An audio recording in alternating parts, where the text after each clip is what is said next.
Atenção. 3, 2, 1, no ar. Olá, mais uma vez aqui estamos com o nosso programa Alinhando os Ponteiros. Isto mesmo, é tão importante estarmos com os ponteiros da nossa vida, com tudo que rege o nosso viver, alinhado com Deus, alinhado com os céus, apontando para cima, apontando para Deus. Para isso, nós precisamos estar sempre conferindo com a palavra de Deus. É tão maravilhoso. Nesta série de programas, estamos estudando o livro de Atos dos Apóstolos. Estamos caminhando versículo por versículo e vendo como a igreja cristã começou. Vendo como que a igreja foi se desenvolvendo à medida que o tempo passava. E será que a igreja teve algum problema? No programa de hoje conversaremos sobre este tema, o crescimento da igreja e as suas dificuldades. Será que o crescimento traz problemas? Será que os problemas com o crescimento da igreja têm solução? Vamos ver isso no programa de hoje. Deixe o seu coração aberto para o Senhor, pronto para ouvir a voz de Deus, pois o programa Alinhando os Ponteiros já começou.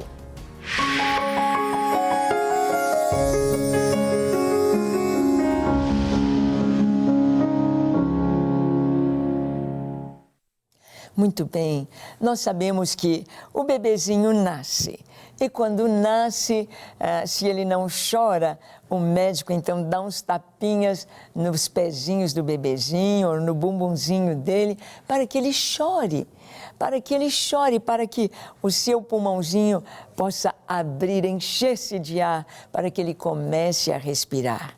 Porque lá dentro do útero materno, envolto ali pelo líquido amniótico, o pulmãozinho dele não estava funcionando, ele não estava respirando ali, né, enchendo o seu pulmãozinho de ar. Então, ele chora. E esse choro é que vai dizer, está vivo, começou, entrou na vida. Nós vimos que quando a igreja nasceu, houve barulho também. Houve, não podemos dizer o choro, mas o pulmão se encheu de um ar especial. Não o ar da nossa atmosfera, mas a igreja foi cheia do Espírito Santo. Eles ouviram um som como de um vento impetuoso que encheu toda a casa. E apareceram sobre as suas cabeças línguas como que de fogo. Era o Espírito Santo batizando nossos primeiros irmãos. E ali então, cheios do Espírito Santo, eles começaram a falar. 120 pessoas falando ao mesmo tempo. E eles falavam das grandezas de Deus. E eles falavam em idiomas diferentes, falavam em outras línguas. Falavam em árabe, em cretense, em latim, em várias línguas. Não línguas que eles sabiam, idiomas que eles sabiam falar, mas eles estavam falando segundo o Espírito Santo concedia que falassem. E a igreja, então, no primeiro dia, já estava com cerca de 3.000 pessoas. 3.000 membros, 3.000 batizados. O tempo passa um pouquinho, esse número sobe para quase 5.000.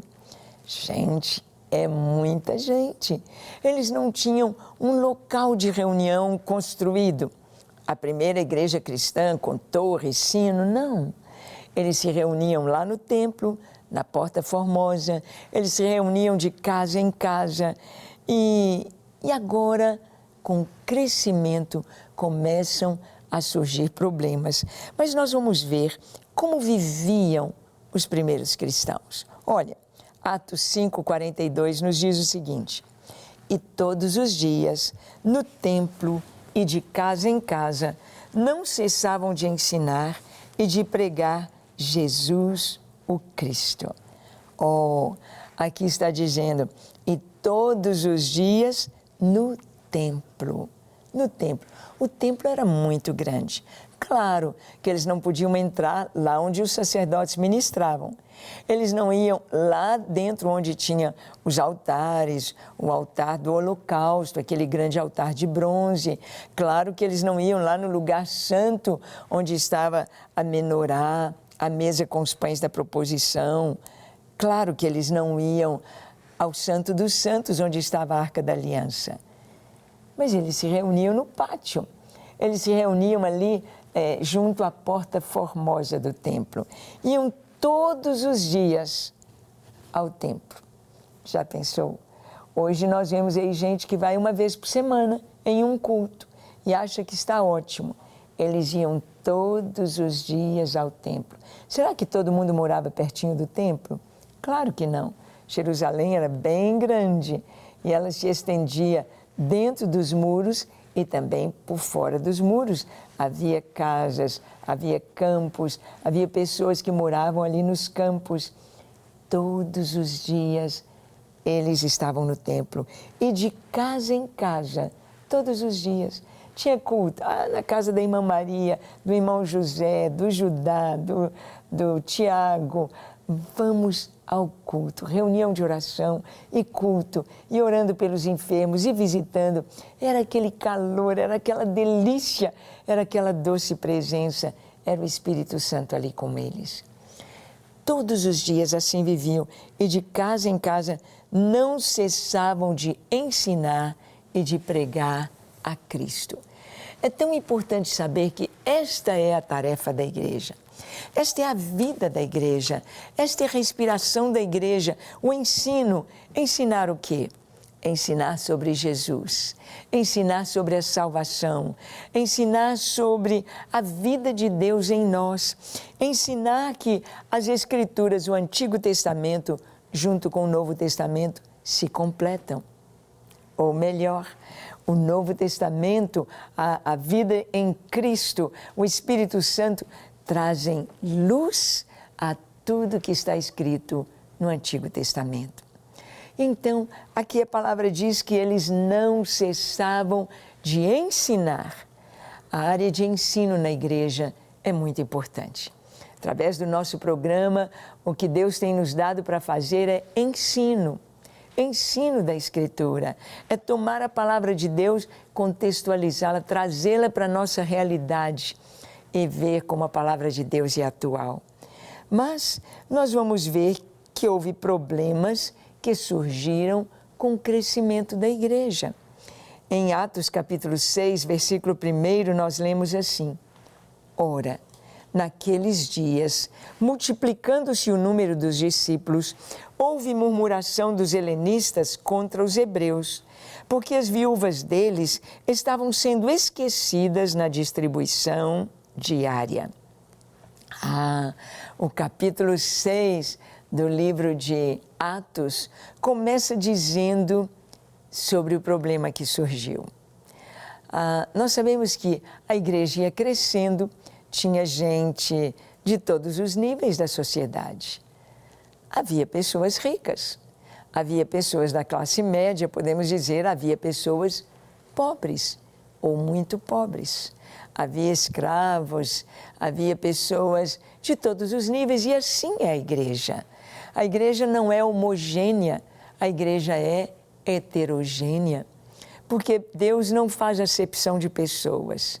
Em cada igreja, em nossa igreja, nós temos irmãozinhos que moram num aglomerado, como irmãos que moram num condomínio muito rico, muito caro, com mansões. Sim, tanto nós temos irmãos que não sabem ler ainda, como temos PhDs em várias áreas da ciência e de diferentes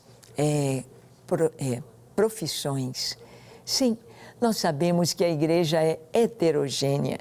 E aqui diz que, naqueles dias, multiplicando-se o número dos discípulos, houve murmuração.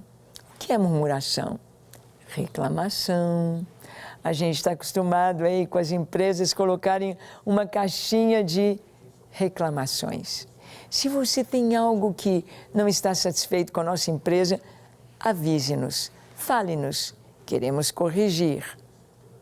A murmuração, às vezes, ela pode parecer assim, que não é boa, mas no fundo está querendo melhorar os serviços da empresa, melhorar o atendimento. E houve a murmuração, começaram a falar. Quem? os helenistas contra os hebreus.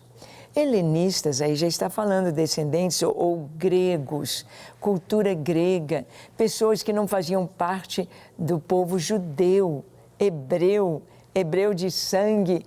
Então, eles estavam achando que estava havendo parcialidade. Então, trouxeram o problema para os apóstolos. Olha, há uma murmuração dos helenistas contra os hebreus, porque as viúvas dos helenistas estavam sendo esquecidas na distribuição diária.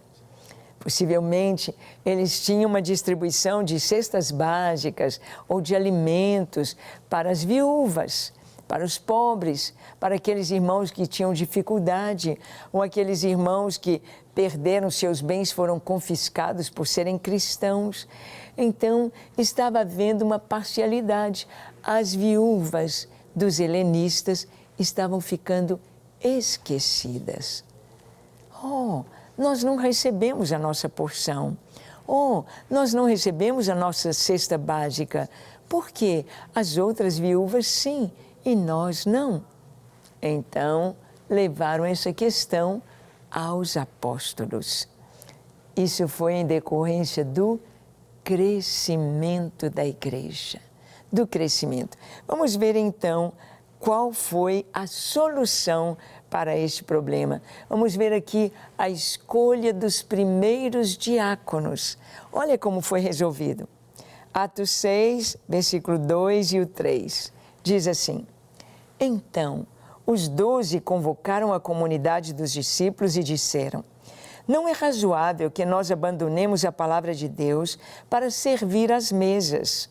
Mas, irmãos, escolhei dentre vós 7 homens de boa reputação, cheios do Espírito Santo e de sabedoria, aos quais encarregaremos deste serviço. Oh, então chegou a questão até os 12 apóstolos. Lembra que Matias agora está no lugar de Judas Iscariotes. Reuniram todos e falaram: olha, está havendo esse problema. As viúvas estão ficando esquecidas. Esqueceram da irmã fulana, a irmã Beltrana, elas são helenistas e elas estão sentindo que está havendo uma separação, um carinho especial com as viúvas hebreias, as viúvas judias, e as helenistas estão ficando de lado. E os apóstolos então disseram: não é razoável que a gente deixe a palavra de Deus, que a gente deixe a área de ensino, de pregação, de oração pelos enfermos, para ir servir às mesas. Nós já temos muito trabalho. Os apóstolos trabalhavam bastante.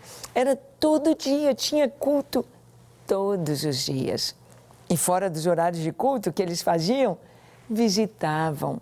Fora dos horários de culto, eles estavam curando os enfermos, estavam visitando as pessoas, estavam consolidando os discípulos, estavam ensinando a palavra de Deus. Geralmente, no templo era às 3 da tarde e de casa em casa eles repartiam pão, uma refeição, um jantar, uma ceia juntos. Então, dia após dia, eles tinham muito trabalho. Mas os apóstolos disseram: vamos escolher 7 homens. Bem, os apóstolos eram 12 para ensinar. E eles escolheram 7 diáconos. Diaconia ou diácono é o servo, é aquele que vai servir à mesa. É o garçom, não é? Como nós dizemos, o garçom. Escolhei 7 homens e aqui estariam os requisitos para os primeiros diáconos.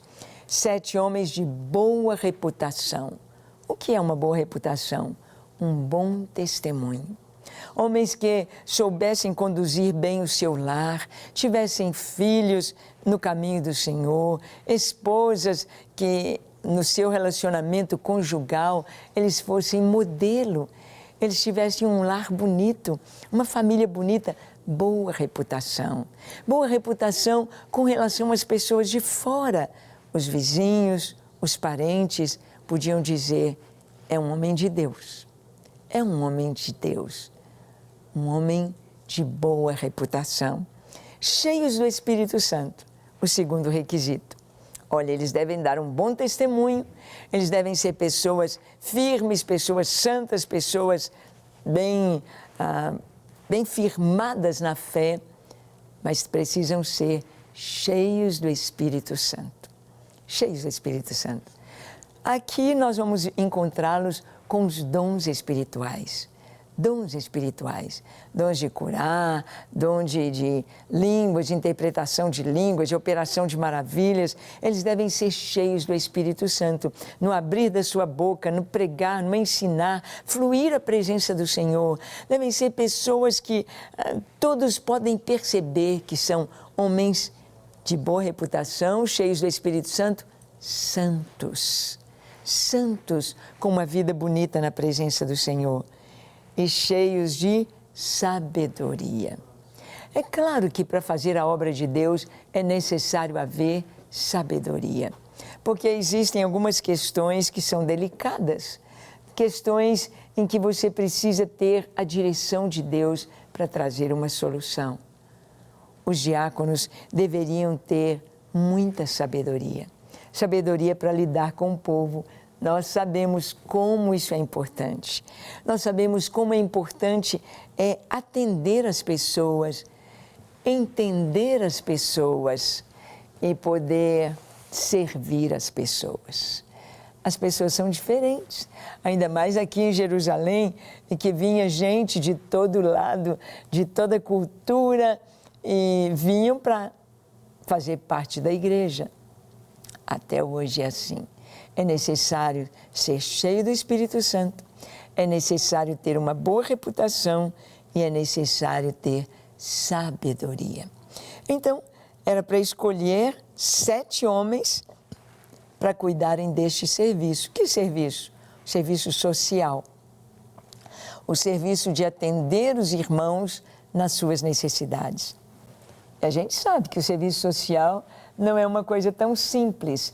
Nós sabemos que o serviço social implica em fazer uma sindicância, ver se a pessoa realmente está precisando, ver se realmente aquela quantidade é suficiente para aquela pessoa, se a sua família é maior. Então, era preciso sabedoria para isso.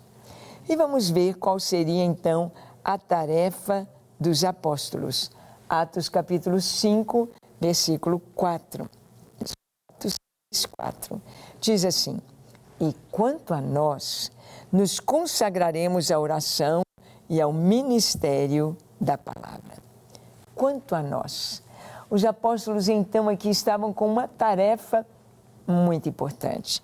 Quanto a nós, nos consagraremos à oração e ao ministério da palavra.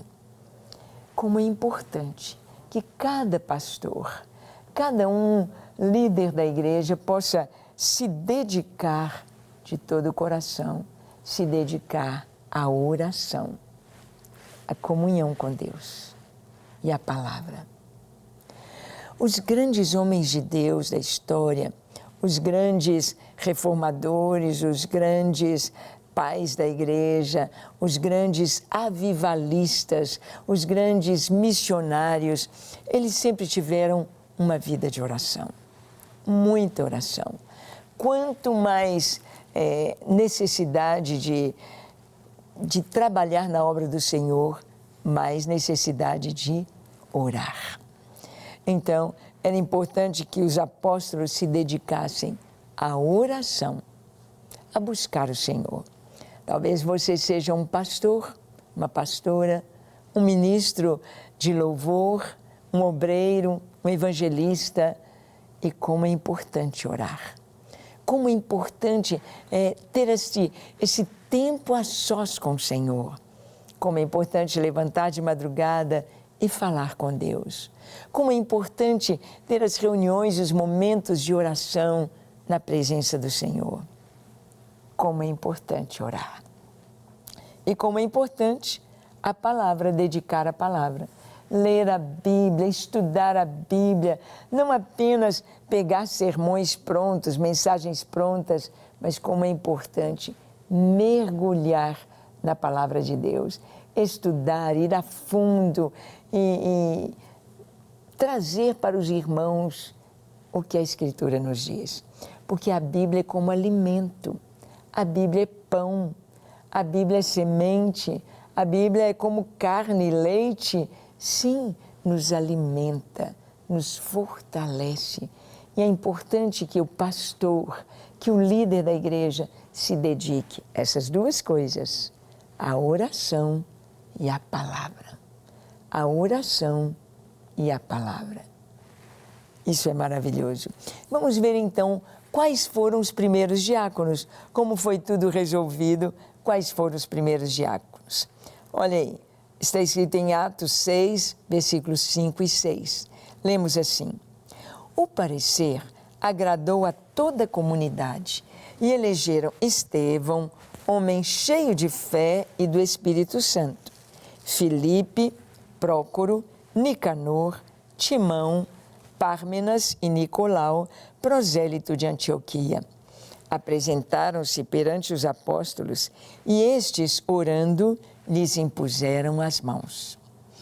Então, quando os apóstolos falaram para toda a igreja, olha, não vai dar para a gente cuidar de tudo aqui, de ficar preparando, pregando, visitando, discipulando e ainda servindo as viúvas, servindo as mesas. Então, vamos escolher 7 homens, cheios do Espírito Santo, de boa reputação e de sabedoria, para que eles possam fazer este trabalho de servir à mesa.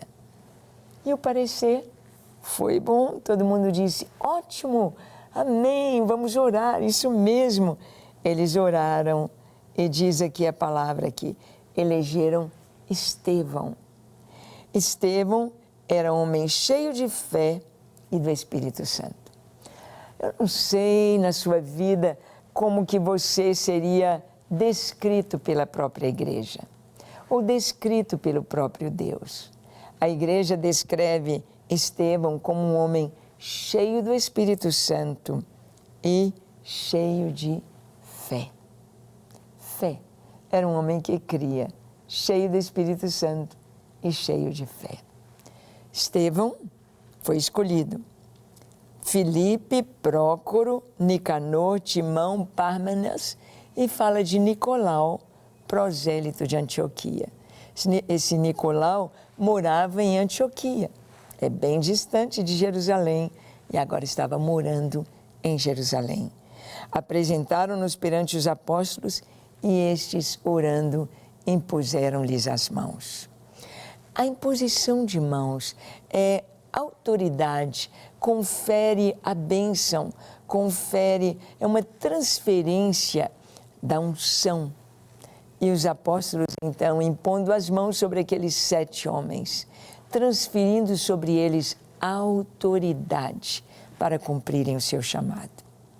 Eu não sei se você tem um chamado, não sei se você está cumprindo o seu chamado, mas é importante que o nosso chamado esteja acompanhado de um coração cheio do Espírito Santo. Como é a sua vida? Você já tem um trabalho, um chamado, um ministério na igreja? Que tal orar por isso? Que tal deixar Deus te capacitar para isso? Vamos fazê-lo? Feche seus olhos, curve a sua fronte. Se for possível, se ajoelhe onde você está. Entregue a sua vida ao Senhor e nas mãos do Senhor, deixe que Ele te conduza a um ministério. Aquilo que você deve fazer para o seu reino. Vamos orar. Pai, aqui estamos em Tua presença. Queremos apresentar cada vida preciosa ao Senhor. Ó Pai, que o Senhor venha encher nossos irmãos com o Teu Espírito Santo, com a Tua graça, com a Tua presença. Ó, vem capacitar cada um para estar no centro da Tua vontade, para alegrar o Teu coração, para fazer aquilo que o Senhor deseja. Abençoe nossos irmãos, sustenta e traz, ó Deus, a direção do Teu Espírito Santo. Aquela pessoa que ainda não Te recebeu como Senhor e Salvador, seja agora o seu momento. Seja agora quando ela abre o coração. Que o Senhor venha com Teu Espírito Santo, Ele traga segurança, paz, alegria, certeza de salvação. Que cada um que está orando conosco agora seja tocado pelo Teu Espírito e seja cheio da Tua presença, cheio da Tua graça para cumprir o chamado do Senhor. Nós abençoamos cada um no nome de Jesus. Amém, amém e amém. Graças a Deus. É isso aí. Que você possa servir ao Senhor de todo o coração. Que você possa andar nos seus caminhos e ser usado pelo Senhor num grande ministério para a glória do Senhor. Que Deus te abençoe ricamente até o nosso próximo encontro, quando aqui estaremos compartilhando com você a palavra de Deus. Até lá.